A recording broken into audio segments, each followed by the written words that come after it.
So, Doug Poland, everybody.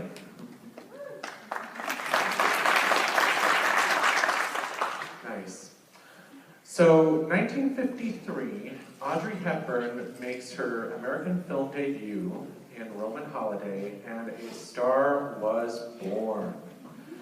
She won the Academy Award for Best Actress, and after that, she pretty much could have done whatever she wanted.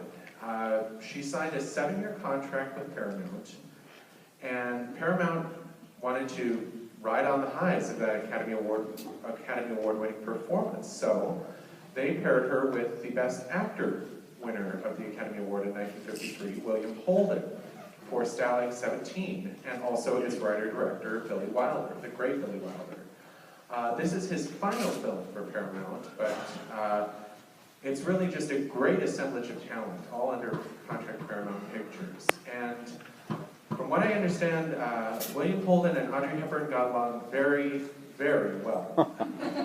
It has been documented that there was an extramarital affair that went on during the making of this movie. Even William Holden wanted to divorce his wife and marry Audrey, but that ended when Audrey was determined to have children and William Holden was not interested. So that ended that. But their chemistry certainly shows on screen, and their beauty is just all about the Hollywood make-believe. The person I haven't mentioned yet is Humphrey Bogart. 3 Humphrey Bogart movies in 3 days, isn't that awesome? What could be better?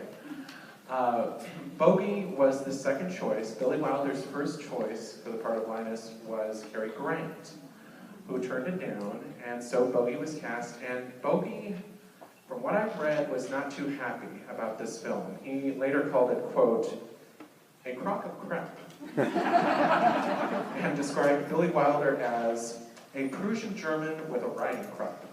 Hi, Bogey. I have to disagree with him. I think this is one of the most beautiful and romantic and fun movies ever, and I think he's wonderful in it. And even though there is a 30-year age difference between himself and Audrey Hepburn, I still think they're just such wonderful screen presences that it doesn't matter. They're movie stars. They're Humphrey Bogart and Audrey Hepburn. It doesn't matter what their age difference was. And even though he was unhappy during the film, I think that's mostly because Billy Wilder wouldn't cast his then wife Lauren Bacall as Sabrina. So I think that was an underlining thing. And years after the movie came out, he did take his comments back and say that he appreciated the movie for what it was, and it is magical. I think that this is Audrey Hepburn at her most Audrey Hepburn, so chic and beautiful and wonderfully dressed. Edith Head won the Academy Award for her costume design, though it's my understanding that Audrey had the designer of her Oscar dress, Givenchy, come over from Paris to design her clothes. So all those iconic dresses and looks that she has in the movie are not Edith Head, even though Edith Head won the Academy Award for Best Costume Design. So that's interesting.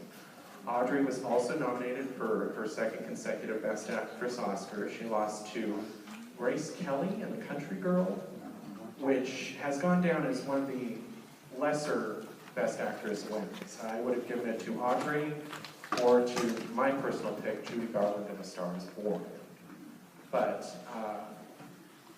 Audrey Hepburn's performance in this has certainly outlasted Grace Kelly's, as has Judy Garland's. But with all that in mind, let's just look at Audrey and Bogey and William Holden and their wonderful little love triangle and enjoy Sabrina.